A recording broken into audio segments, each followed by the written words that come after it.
Hammaga assalomu alaykum. Bugungi mavzuyimiz obligatsiyalarga bag'ishlanadi. Obligatsiya bu investor tomonidan kompaniya, ya'ni korxonalar yoki davlatga beriladigan qarz hujjati hisoblanadi. Ya'ni bu obligatsiyalar qarzdorlik ni bildiruvchi qimmatli qog'oz hisoblanadi. Ya'ni bunda emitent, ya'ni obligatsiya chiqaruvchi tomon ma'lum bir muddatga, minimum 1 yil, 2 yil yoki 3 yilga ma'lum bir foiz asosida asosiy qarzni qaytarish majburiyatini oladi.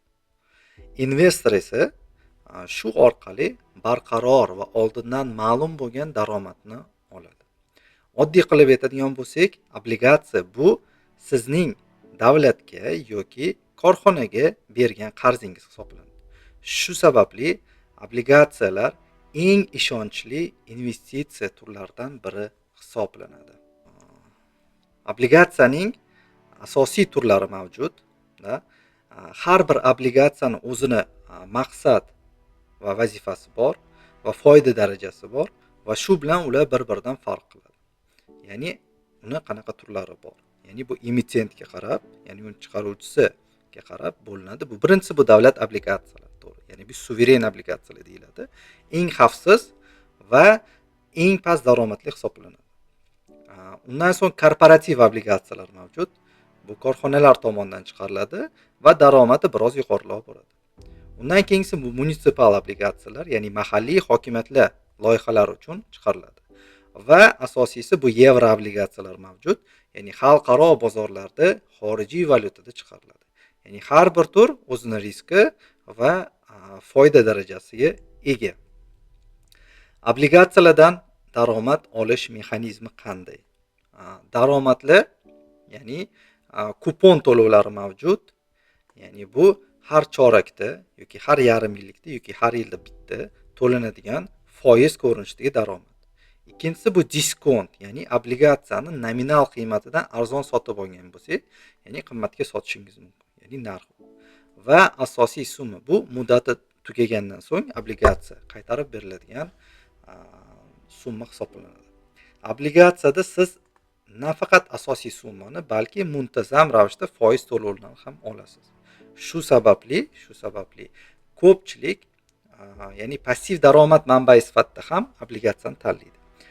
Professional investorlar portfelda obligatsiyalar har doim, ya'ni balansda, muvozanatda bo'ladi. Obligatsiya bilan bog'liq risklar hatto, ya'ni eng xavfsiz aktiv bo'lishiga qaramasdan obligatsiya, unda ham ma'lum muddatda risklar mavjud bo'ladi. Chunki moliya bozorlari risksiz mavjud bo'lmaydi. Ya'ni doimiy moliya bozorida risk mavjud bo'ladi. Ya'ni qanaqa risklar bor? Bu foiz stavkasini o'zgarish riski, ya'ni dunyodagi valyutalardagi bo'lgan foiz stavkasini o'zgarishi. Ya'ni bu bevosita obligatsiya narxiga va uning daromadligiga ta'sir qiladi. Undan so'ng kredit riski bor, bu emitent, ya'ni summani to'lay olmasligi.